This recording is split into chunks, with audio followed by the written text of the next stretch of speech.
we're delighted that you are on board. You've had experience working with large organizations such as the United Nations, the International Labour Organization, and more recently, I also saw that you have become a voluntary advisor at an organization called Women of Color Advancing Peace, Security, and Conflict Transformation, which supports the professional development of women and gives a voice to women of color in global issues. So we at Your Public Value believe that this background more than qualifies you to speak to us and give us your insights on the topic of fairness, respect, and inclusion. So as you know very well, in 2020, 124 European experts in sustainability and good governance co-created 9 public value principles at Your Public Value. And the first one is we govern, lead, and run our company on the principles of fairness, respect, and inclusion for the benefit of society. What is the meaning of this first public value principle to you? Well, I think we have to really address the elephant in the room here. And the elephant in the room, to go directly to it, is about cultural literacy and looking at different communities based on the cultural context, the traditions, the values that that particular community may hold.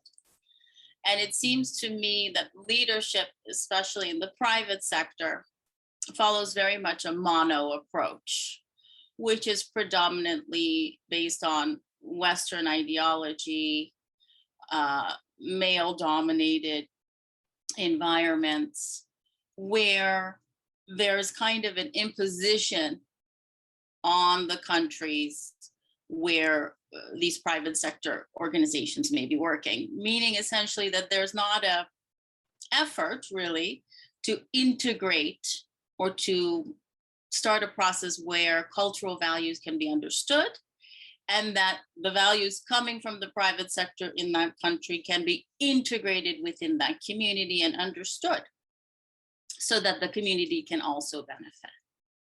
And I think that that's our main problem. We see that with vaccine equity and vaccine nationalism right now. We see that in regards to private sector's flagrant abuses of the climate in indigenous and land-based rights communities for local farmers. And so we do have a number of issues in regards to that principle.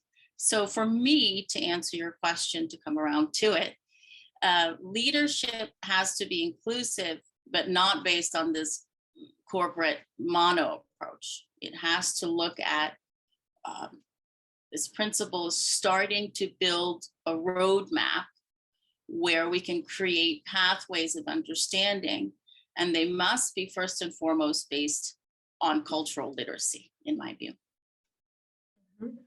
It's interesting that you also mentioned the mono approach, and you said that leadership is sometimes also based on a Western approach or the male-dominated sort of perspective. How much of a role do you think businesses have in the acceptance, in the general acceptance of this principle? Today, we also see that there are certain businesses that are actually changing the way society traditionally thinks. So how much of a role do you think that businesses do play now, or maybe in the future, in sort of driving this change? One thing they can do is pay their taxes.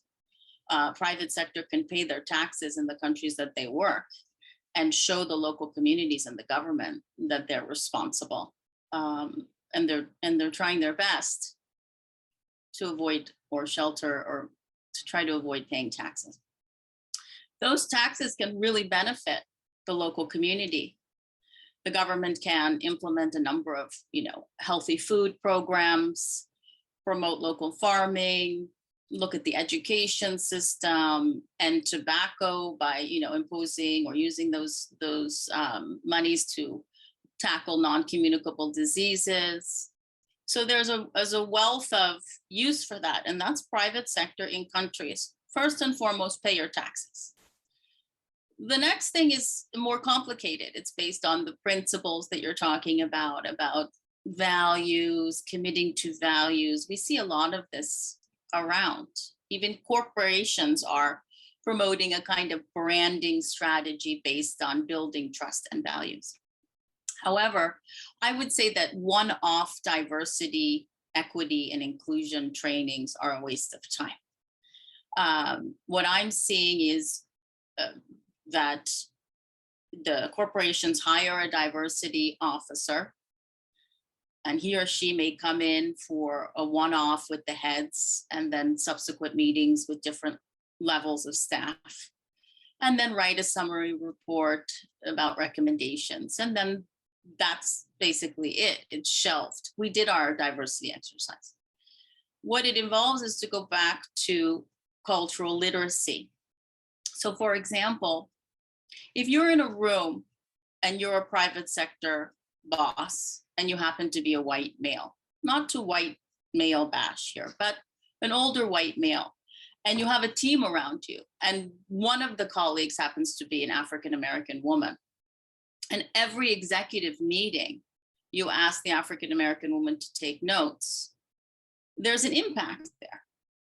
So no matter whether you do the diversity training, if you're not doing it in the day-to-day and not equalizing and neutralizing the environment based on cultural understanding, literacy, and making an effort to be an ally, then it's kind of a worthless exercise. Oh, I hired the one woman. I've heard at many UN meetings that, oh, we have gender balance here at this meeting. There's 2 women. Yes, but 8 men. You see? And so making an effort has to be, it has to be robust. It can't just be kind of, I did it, I checked off the list, and can we move on? Mm-hmm. And could you elaborate on how fairness, respect, and inclusion relate to trust, and what is the value added to the company, rather, that integrates this principle? Well, it's odd because it's kind of a conundrum when you think about trust. In that sense, you're seeing very much a kind of ideology that's being enforced on lower and middle income countries, on developing countries, on the more vulnerable, I hate to say vulnerable, but more exposed to risks, climate, small island nations. And meanwhile, private sector groups, food manufacturers, alcohol distributors, tobacco, all of these sectors continue to do well there because they essentially kind of feed off of the vulnerability. You see that a lot of the poor food items and alcohol and cigarettes, listed as essential items during COVID-19.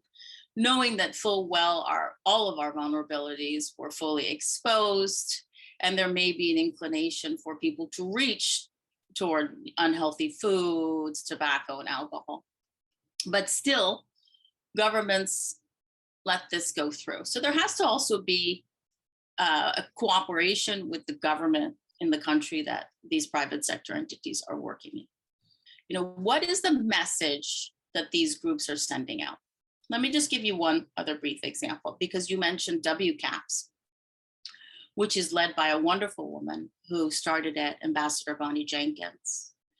And they had a webinar recently where a 30-something African-American mid-career level woman was speaking about working at the State Department and being sent abroad to meet with some colleagues from a different country at a high level regarding a particular program. And when she got into the room, the people in that particular country, I don't recall which, were kind of like, okay, we're waiting, where's your boss? And she said, no, I'm the the diplomat. I'm here representing the United States. So it's also about this communications type of branding. What is an American? And you see that I'm an American, I'm an Iranian American. They're African Americans. I was not born here, but there are people that are native to the United States and growing, in particular the Latin American population, but that the perception still globally is that a white male or white woman needs to enter the room so that the meeting can commence. That's America. So I think it goes back again to shaping the process around cultural literacy. Whatever the intention is by the boss or the supervisor, the impact is what we need to focus on. That the focus should be that why is it consistently that this African American woman, for example, is being asked to take the meeting notes if they're all at the same level? Couldn't it be rotated so that everybody, including the chair of the meeting, so that you balance the structure out more? I think that is creating a respectful environment, an inclusive environment, a diverse environment. But all of these approaches have to come first and foremost to the political will of governments, but then the will of the companies themselves, the CEOs, the CFOs, to commit to not a one-off diversity training and then to shelve it, but to a process which can take time to culturally understand the communities and countries and where they're working. If companies were to adopt such an approach, how would you advise companies to sort of implement this? Are there any challenges that you foresee in the implementation, and how would you recommend overcoming them? Are there any do's and don'ts that you would suggest based on your experience? Because I think about this a lot in my daily work and the experiences that I have. The first do is pretty simple, but it's very hard to get people to do it. But are you able to recognize and legitimize this person's lived experience? Just listen to what this person is saying. A lot of listening needs to happen. So recognizing and legitimizing lived experience. The 55-year-old mother in Bangladesh who is telling you that you're infringing upon her water rights because your company is doing X and X and X in this area. Listen to her lived experience and recognize it and value it, rather than making assumptions, drawing conclusions, looking at the bottom line dollar at the end of the day, or euro or pound or whatever you want to call it. Really looking at listening and recognizing lived experience. The great need for cultural literacy trainings. And it doesn't mean that you have to just get it from the country that you're working in. It could be within your own, what's the culture of your organization or your corporation? Is it toxic? Is it a top-down approach? And if so, why? Are you using soft power dynamics where you're making sure, even though your colleague who's under you writes this piece and sends it to people, that you get credit for it? And that happens a lot. So it's really about taking responsibility and ownership for who you are, where you come from, and what perceived, and we all have them, biases and misperceptions you may have about this community, this country, this person, and really just listening to their lived experience. I think that's just so important. Maybe as an addition, do you see any challenges? Is there something to look out for? Apart from, of course, like you said, that all of us have biases and we need to recognize them. But do you think that in addition to that, there would be any challenges? Have you ever seen somebody facing some challenge like this while trying to be inclusive or be respectful? Yes, it goes back to the intention thing. You have to prepare yourself as the CEO or the leader of that particular group that it's going to be a difficult conversation. And the conversation may turn to exposing the elephant in the room, which is essentially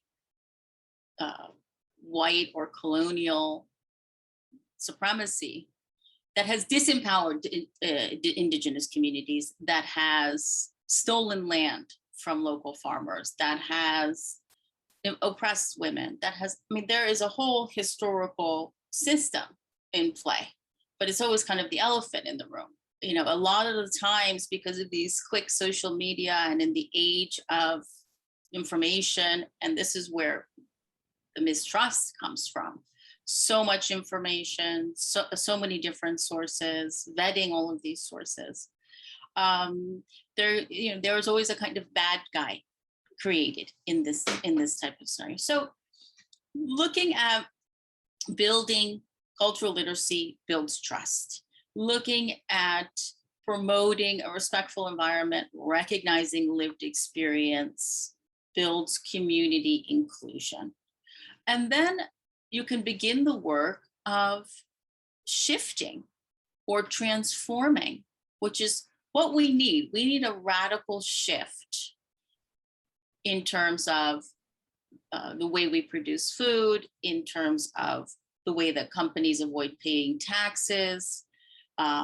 We just need a radical shift in the way we're doing things because it's not working. And we know it's not working. It's not all bad, but we have a lot of work to do.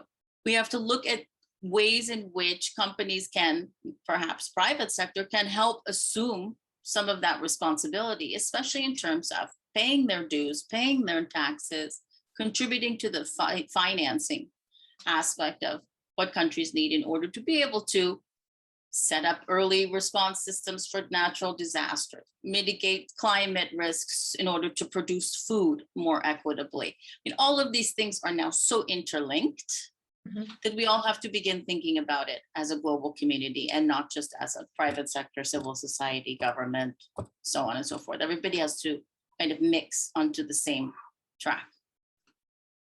Do you think that this is at least a beginning? Do you think that this could, if used in the right way, benefit both employees and companies? Or should we then be concerned now about like a whole new debate, which goes along the lines of what greenwashing does for sustainability, for example? And what's your take on that? That's a very, very good point. The quick answer is I don't know. But I'm not asking companies to respin their wheels or to engage in repeated processes. You can just start by having a few workshops where immediately you begin a process of cultural literacy, intent and impact, and have some exchange there. Again, it depends on if you're based in Switzerland and you're all Swiss and you're meeting together. It's a different environment versus your private sector working in Uganda. Mm-hmm. So there are options there, but to take the responsibility and looking at ways to improve or to mitigate the toxicity within the environment. And a lot of people of color and people who work locally with these big companies won't come out and say how they're feeling day to day. But there are problems, and there are studies that show this, that this kind of top-down approach doesn't work. Mm-hmm. And so figuring out through cultural literacy, recognizing the country you work in, lived experience, and moreover, listening to the community intently with purpose. I think that all comes back to this principle that leadership must be inclusive, respectful, fair, all of that. Thank you. Thank you very much, Tala, for giving us your time. Thank you so much.